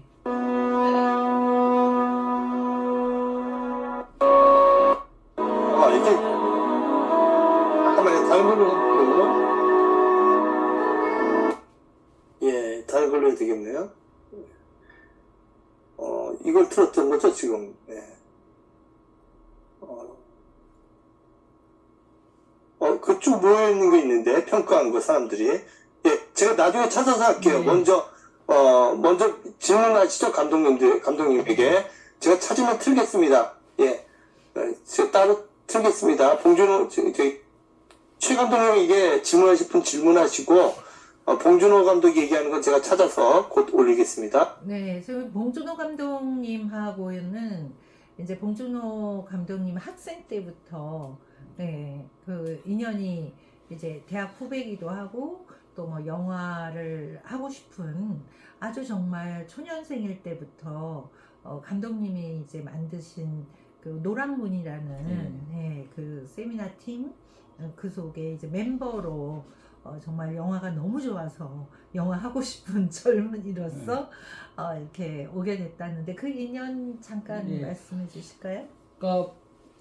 그러니까 유별스럽게 봉준호 감독님이 이제 이 영화를 많이 홍보를 하고 또 전 작품이 제가 사제로부터 온 편지라는 다큐를 했는데 그건 진짜 작은 영화거든요.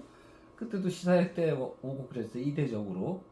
그때 오스카 막 받고 언론에 전혀 안 하고 그럴 텐데 좀 왜 그런가 싶을 텐데 저랑 아주 특별한 인연이 있어요.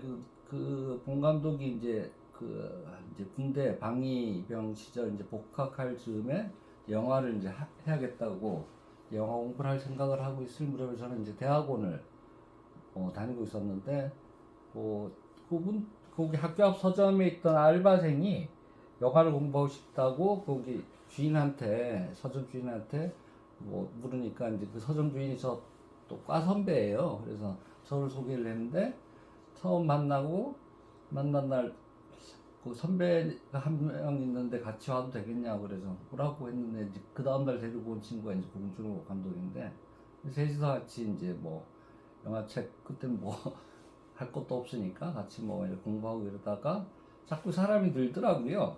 자꾸 늘어서 뭐 7명이 되고 8명이 되고 그러다가 제가 이제 동국대학교 다닐 때 이제 동국대 영화연구소라는 게 참 보기가 좋더라고요. 자료도 많고 와서 아무 때나 영화도 볼 수 있고 그래서 그런 걸 한번 만들어 봤으면 좋겠다 싶어서 이제 거기 이제 처음 초기 멤버들이라고 힘을 모아서 그런 공간 하나 만들었죠. 그게 노란문 영화연구소인데 그 얘기가 봉준호 감독이 이제 세계적인 스타가 되고 나서 이제 그런 사연들이 나오니까 그 얘기로 다큐멘터리로 이제 넷플릭스에서 지금 제작 중에 있어요. 촬영은 끝났고, 그래요? 네, 촬영은 끝났고, 네, 그래서 제가 뭐 참여해서 인터뷰도 하고, 그리고 이제 10월달에 아마 부산영화제에서 그 첫 프리미어 시사를 할 것 같아요.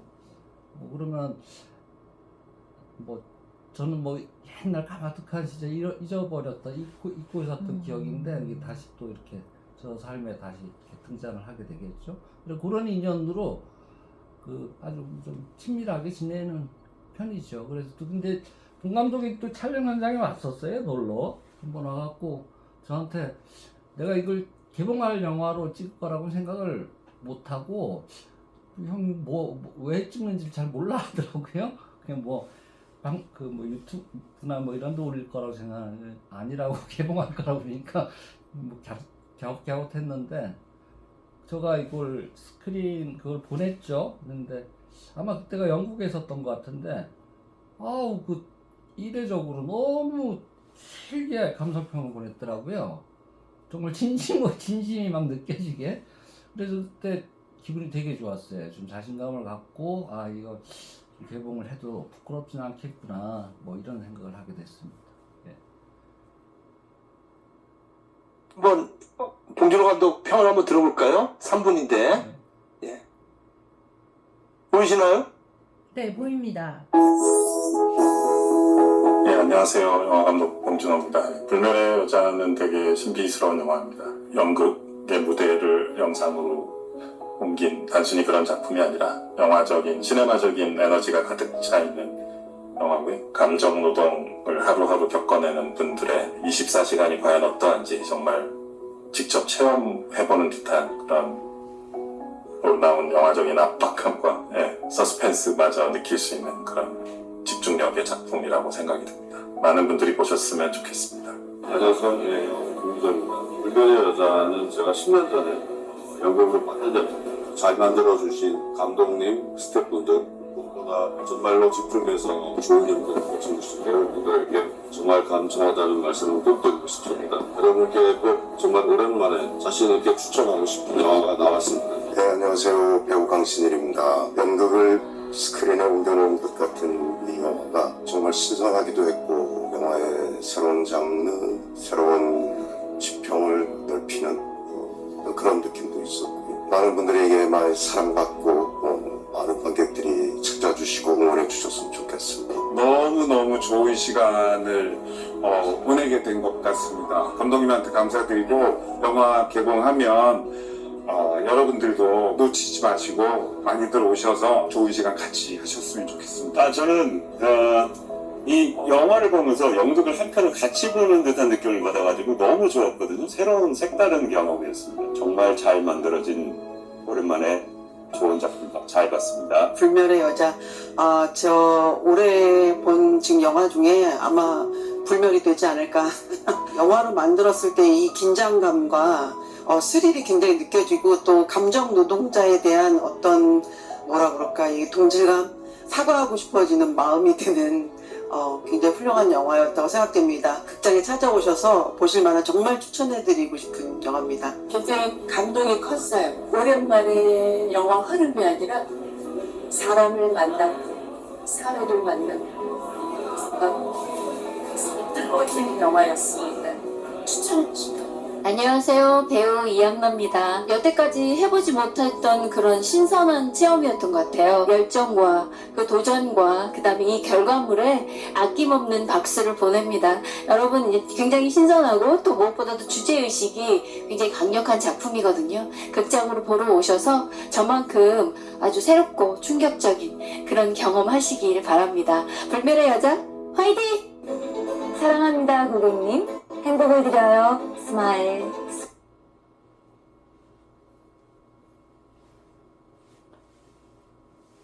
네. 자유롭게 좀, 네, 음성 해제하시고, 네, 질문하고, 감독님 답변하고, 좀 그런 시간을 조금 가지다가, 이제 마무리하도록 하겠습니다. 네. 신전 선생님 한번 말씀해 보실까요? 네. 감독님도 또 이렇게 뵙고 김은교 선생님이 또 깊게 해석을 해주셔서 저는 영화를 아직 못 봤는데 정말 보고 싶다는 생각을 하게 됐고요.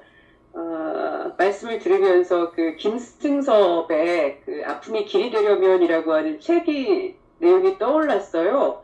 그러니까 그 하지정맥류 아까 오랜 동안 서 있기 때문에 생기는 그런 문제, 건강의 적신호의 문제 같은 것들이 실질적으로 남성 노동자하고 여성 노동자하고 좀 차이가 있다고 얘기를 하잖아요. 그래서 감정 노동뿐만 아니라 육체적으로도 건강에 있어서도 불평등한 측면에서 여성 노동자들이 얼마나 고통을 받고 있는가라고 하는 부분들도 좀 다시 생각을 저는 해보게 됐고, 또 그것만이 아니라 전체적으로 아까 카프카하고도 연결시켜주시고 김은교 선생님이 너무 장면 하나하나 섬세하게 짚어주시는 부분들이 있어서 저는 그런 감정 노동의 문제라든가 건강의 불평등 문제라든가 뭐 이런 것들만 생각을 하고 들어왔는데 영화에서 주는 메시지가 굉장히 다층적이구나라는 생각이 들어서 정말 좋은 영화를 만들어 주셔서 너무 감사하고 학생들한테도 또 소개를 해야 되겠다는 생각을 했습니다.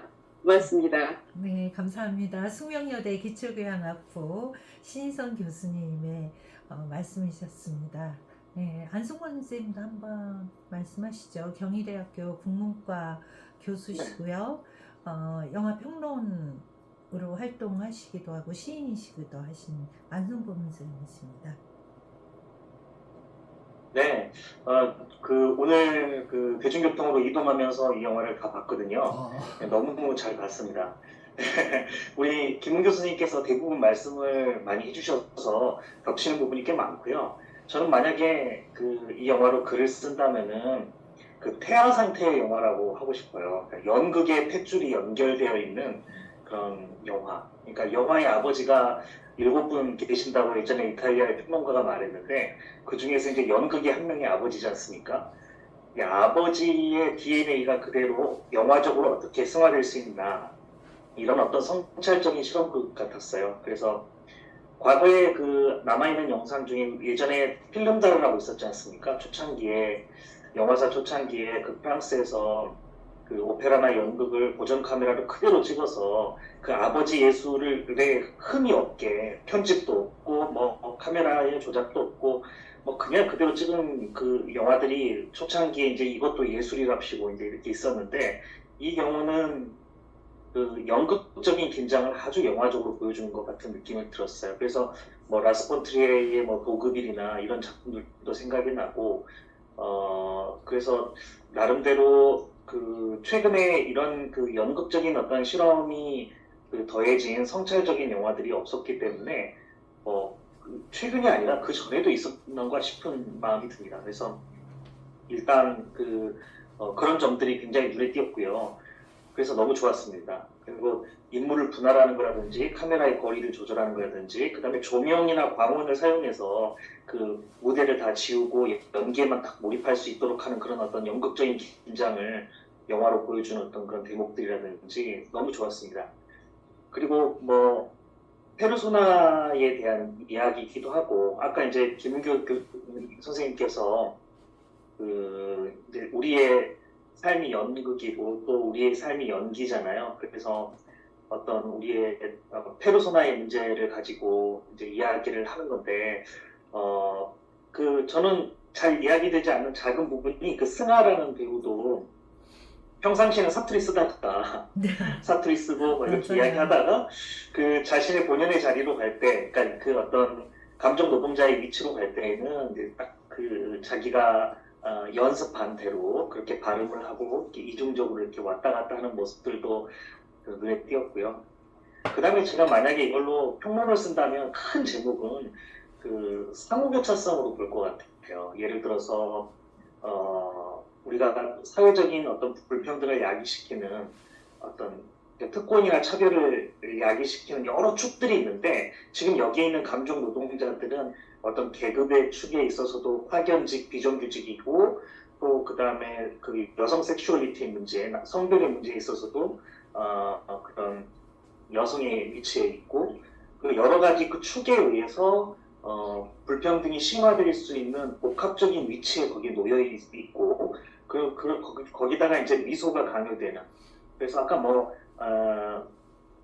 장미라든지 아니면은 뭐 하지정맥류 이런 부분들은 다 수사적으로 이렇게 장치들인데 이야기되지 않은 것 중에 하나가 저는 그 데스크 위의 거울도 상당히 눈에 띄었어요. 그러니까 스스로가 스스로에게 미소를 강요하고 연습하는 어떤 그런 창 같은 것이었는데 그런 부분들도 눈에 띄었고요. 그리고 뭐 몇 가지가 더 있었지만 어쨌든 제가 나중에 꼭 글을 한번 저도 써보고 싶다는 생각이 들었고요. 재밌게 봤습니다. 네, 감사합니다. 네, 감사합니다. 박인희 선생님이 채팅창에 올려주신 글은 저희가 유튜브 편집할 때 자막으로 해서 전달 드리겠습니다. 오늘 벌써 9시가 좀 넘었는데요. 마지막으로 이제 오늘 우리 시네라처의 감독 초청 봄 세미나 첫 시간이었는데요. 감독님 또 여기 오신 그 느낌이랄까 또 우리 또 특히 김은교 선생님 너무 정말 깊이 있게 그 분석해 주시고 여기 참여하신 여러 선생님들 그런 분들께서 너무 진지한 태도를 보여주셔서 선생님 느낌이 어떠신지 감독님 말씀 좀. 그러니까 김은교 선생님이 너무 오래 하셔서 나는 좀 많이 아쉬워요. 조금 더 이렇게 영화를 이제 다 보고 오셨으면 아주 정말 허심탄회하게 막 이렇게 얘기를 주고받고 이렇게 좀 뭐 그렇지 못해서 조금 아쉽고 뭐 언제 한번 그런 시간이 주어진다면 좀 더 그런 얘기를 하고 싶고 그리고 이제 한 가지 이제 거기 이제 김은교 선생님도 그 말씀 안 하신 부분이 하나를 이제 그 말씀을 좀 드리고 싶은 게 제가 이제 그 마스크 벗을 때 이제 나레이션이 들어가는데 그러니까 마스크를 벗고 하는 말이 살아야죠 이러거든요. 살 수 있을 때까지는. 그래서 그거에 제가 의미를 뭐 그 대사를 이제 제가 거기 영국 대사가 아니고 그분은 제가 다 쓴 대사인데 거기 이제 의미를 좀 뒀어요. 그래서 그러니까 웃음도 지금 가짜 웃음이 있고 이제 뒤에 가서 이제 진짜 웃음이 있고 그리고 우리가 대부분 가면을 쓰고 살아가는데 그것은 어떤 의미에서는 좀 그러니까 살아간다라는 진짜 삶이 아니다라는 그런 느낌이 좀 있었거든요. 그래서 가면을 벗으면서 살아야죠. 살 수 있을 때까지는 이제 그런 맥락에서 가면을 벗고 이제 그 대사를 그러니까 진짜 우리의 참다운 삶이라는 것은 그러니까 우리의 가면의 삶이 아니라 가짜 웃음의 삶이 아닌 가면을 벗은 그 삶 힘들더라도 그렇게 이제 삶을 직면할 수 있는 그런 용기를 좀 가져야 된다고 생각을 했고 그 이후에 이제 진짜 웃음 그 그 매장 그 답답한 공간이 아닌 자연 속에서 시간의 제약도 없는 그 공간에서 맞아요. 가장 아주 자연스러운 웃음. 그게 이제 내가 볼 때 이제 사는 모습이 그것이다. 이제 그렇게 이제 결론을 저 스스로는 좀 이렇게 정리를 했었다는 말씀을 좀 덧붙이고 싶고요. 김 교수님 정말 감사드립니다. 너무 세심한 뭐 분석 진짜 감사드립니다. 네, 또 신 선생님, 또 안승훈 선생님, 앞으로 불멸의 여자에 대한 선생님 지금 새로운 계속 글. 채팅방에 올리고 계시거든요. 그러니까 이 얘기 꼭 해달라고 그러는데요. 아, 그래요? 네. 예, 이 마이크가 안 되는 모양이에요, 박윤희 선생님. 아니 마이크 되는데 네, 말씀하세요 그러면요. 네, 감독님 네네네. 왜 연극 무대 화면 구성도 배우들 연기도 많은 것들이 다 연극적이라고 하는데 왜 이렇게 꼭 굳이 이렇게 이런 수단을 하셨을지 뭐 화면 구성도 그렇고 클로즈업도 그렇고 다 이렇게 그러셨을지 궁금했습니다. 예, 이런 말씀을 좀 드리고 싶어서 적어 왔는데 너무 물어가지고 아까 김 교수님 말씀하셨듯이 처음에는 이 연극을 보고 실제로 백화점에서 한번 찍어볼까 이 생각을 했어요. 안 한 거 아니고 했는데 그 말씀 그대로예요. 이게 그러니까 사실로 위장을 하는 게 오히려 그 주제 전달이나 그 감정 전달 방해가 될 것 같더라고요.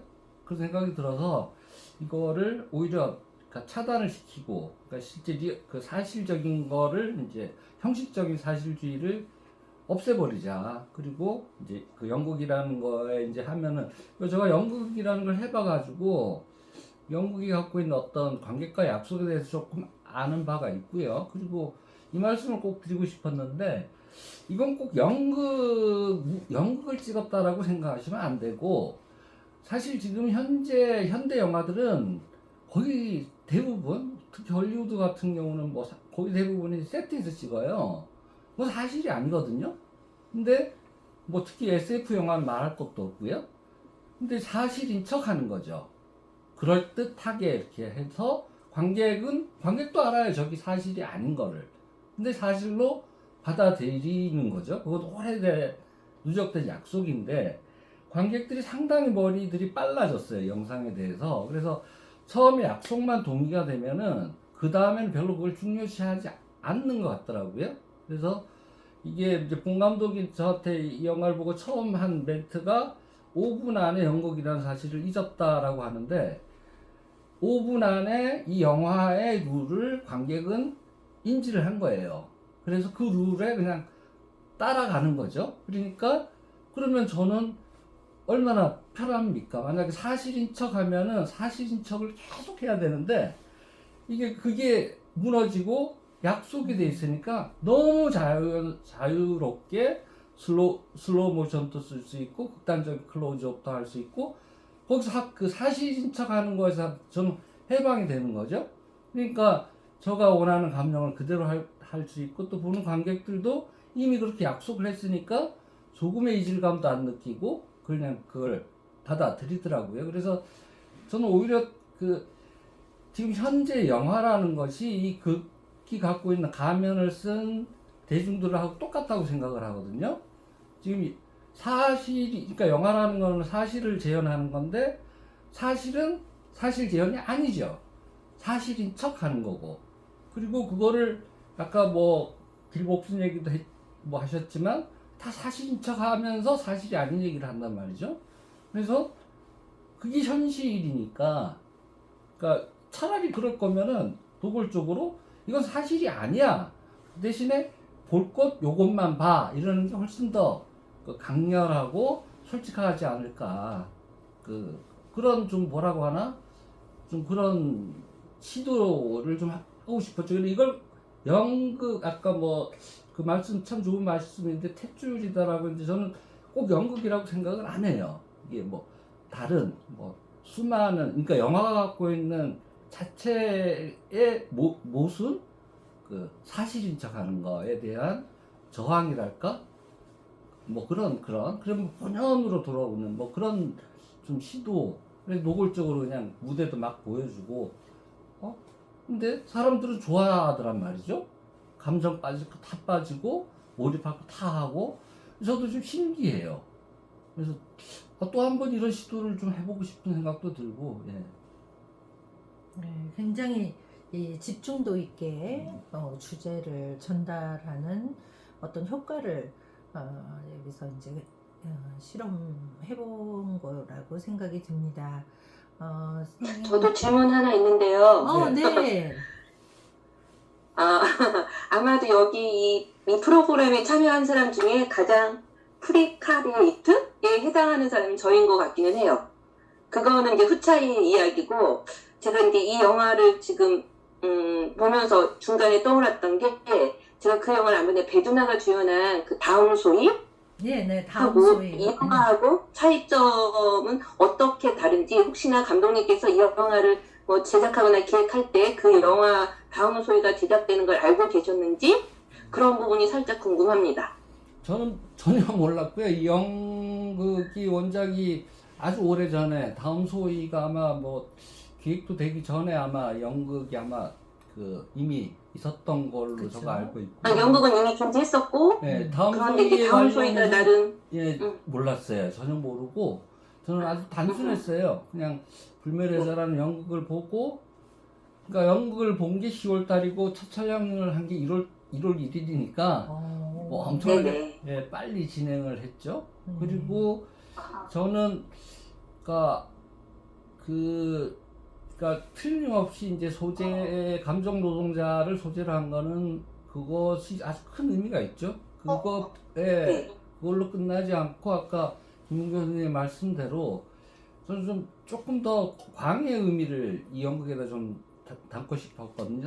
인간이라는 그 현대를 살아가고 있는 현대인들 전체 또 삶의 태도, 그 문제를 그 감정 노동자와 가짜 웃음, 페르소나, 그다음 무대라는 그 가상의 공간, 이런 걸 조금 광의적으로 같이 좀 다루고 싶었어요. 그래서 딱 차이적인 시만을.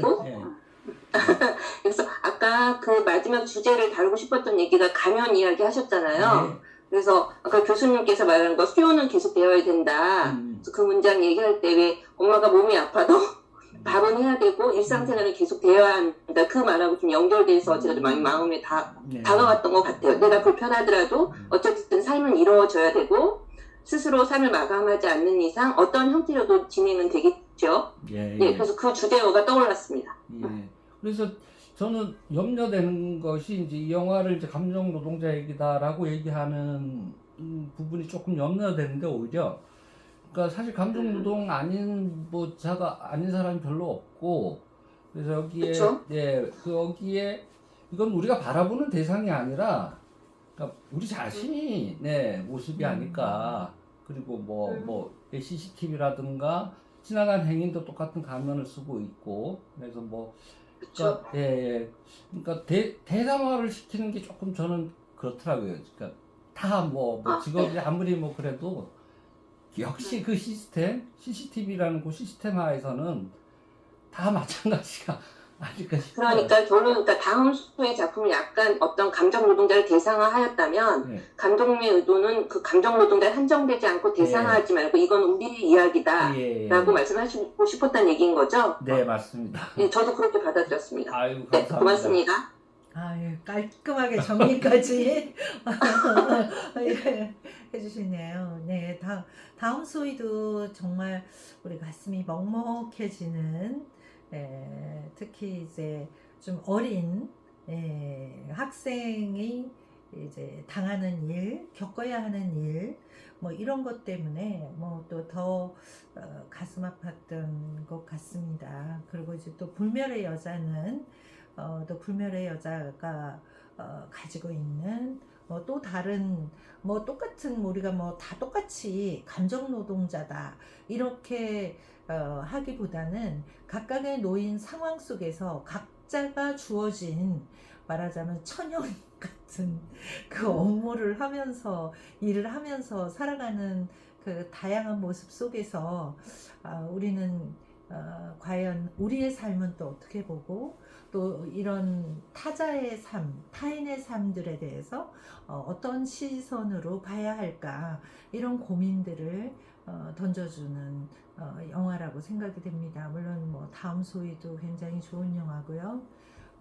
또 뭐 해외에서도 또 많이 인정받은 그런 영화라고 보입니다. 그리고 또 오늘 불멸의 여자는 또 색다른 형식과 또 그런 깊은 우리 사회의 어떤 여러 자본주의적 부조리가 우리 인간을 어떻게 정말 그 열악하게 만드는가, 그리고 우리는 거기에 벗어날 수 없는 그 틀에서 어떻게 살아가야 하는가 하는 그 질문과 또 어느 정도의 답을 제시해주는 이제 영화라고 생각이 들고요.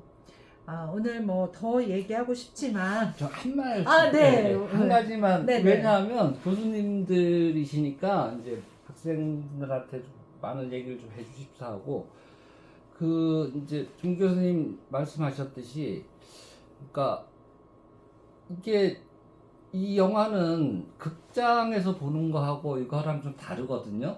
이게 워낙 그 마이크로한 것들이 많이 이렇게 많이 그걸 표현을 해서, 그러니까 일반 이런 모니터에서 보면 그걸 느낄 수가 없어요. 그래서 본 감독이 굳이 시네마라는 표현을 따옴표를 써갖고 나한테 보냈더라고요.